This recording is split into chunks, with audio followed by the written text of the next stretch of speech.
Today, I welcome you because I think this is one of the most important things that was never, ever taught in most schools. The way the school systems are set up worldwide, although I know Finland is making it so different now and is doing so much work to change the school system there. And it's just astonishing what they're doing in Finland with the education system.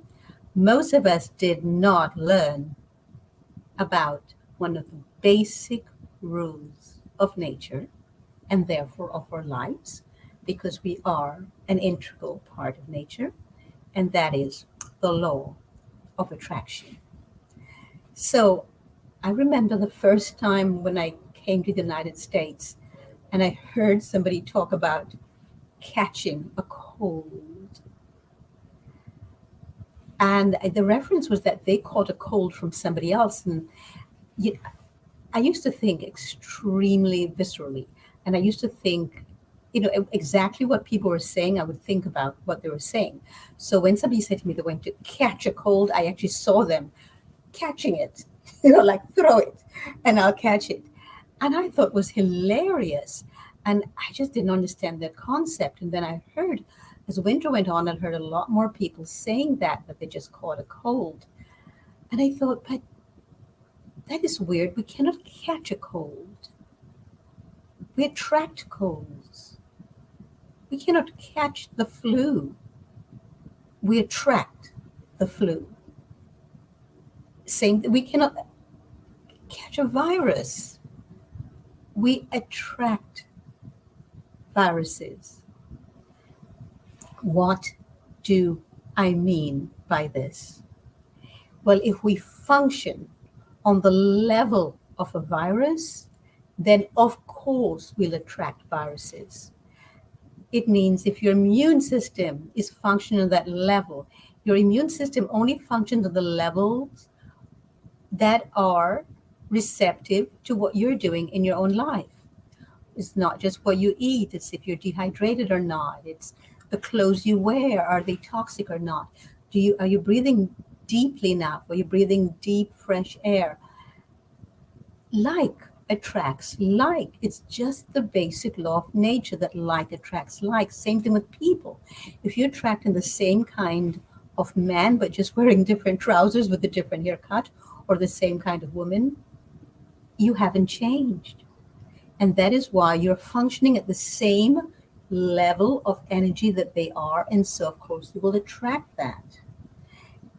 Think about bees.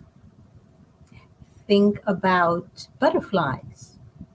They are attracted to the pollen. They're attracted to certain plants, certain flowers, so at certain times of the year. It's all about energy. We're attracted to like energy. So if you are functioning on a much lower level of all your electrical systems are functioning at a lower level of existence, then yes, you're going to be attracting any kind of flus, viruses, illnesses that are on that level. If the food that you eat every day are of a very low level, of a higher level of electrical charge, like fruits are the highest electrical charges that we have on Earth, then you will also be attracting things eventually of that vibration. Like attracts like. So let's say you say, I want to change my way of eating. I want to become, let's say, raw vegan. Well, many people say that and then they never last. It doesn't stay. That's because their own energies have not changed, and their thought system, their thought patterns, their language around themselves and food has not changed. And so like attracts like. And so you cannot keep up attracting foods of a higher level of vibration if your own language patterns, your own belief systems, your own thoughts about yourself are still functioning on a lower level of vibration. You cannot stay attracted to this if your own vision of yourself is still at a very low level of which you started. If you started eating foods like this because you are ill and you are sick on a physical level, you will feel a difference right away, but you won't be able to maintain it. If the thought patterns, if your own vision of yourself has remained the same. So, what to do? There are many things you can do. For one thing, you can start using creative visualization. Yes, creative visualization is the cornerstone using the law of attraction. And you could also use meditative exercises as part of this process. For example, you would be encouraged, if you worked with me, to spend between 10 to 15 minutes a day building an increasingly detailed image of the life you want to develop. But you cannot do it at the level of the mind that created the problems.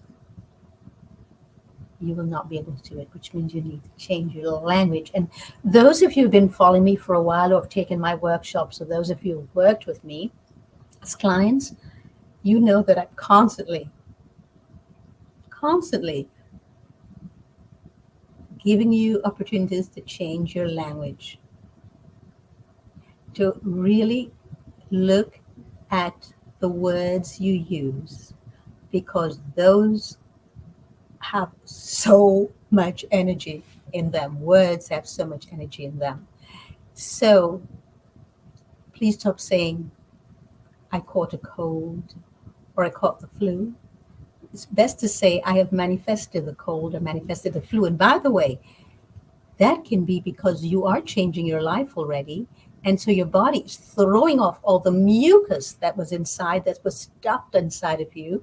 For example, for 2.5 years almost, we had somebody living below us who smoked cigarettes and marijuana almost nonstop.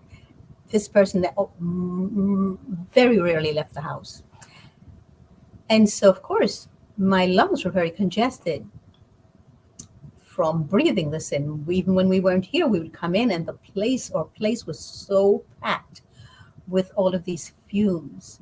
And even although we bought an air purifier for every room, the air purifier was not enough. Each air purifier was more expensive than the other, but they were not enough. So I decided that I had attracted this person into my life, and I would do the opposite. So I start visualizing this person leaving. So it's interesting because so many people say to me, why don't you move? It's like, I'm not the one who's causing the problem. Why should I move? I love how people want us to always do something that we're not responsible for. So I thought, I am responsible for this. For some reason, I attracted this person to live right below us and fill our place with all the smoke. So I started visualizing this person leaving and my place being smoke-free. Well, guess what? Within a few months, she moved out. She and her adult son, who were both avid marijuana and cigarette smokers, they went from one to the other all the time. So, and they didn't open their windows and doors for it to go out. So it just accumulated and went just up into our apartment. So I manifested it. So I thought I can unmanifest it and I'll manifest what I want. And that's what I did. So I sent her a lot of love and light. And I visualized her moving out. Creative visualization works. And she actually moved this time, thank goodness, to a house that's far away from other people, because all of the neighbors are surrounding her and around her.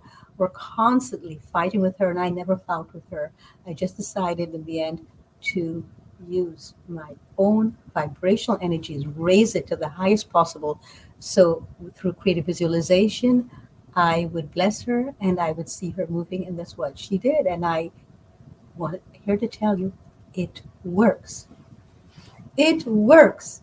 So please find some time today or tomorrow, whenever you wish, to think about what it is that you wish to stop manifesting your life, and how would you like to change that and manifest something else.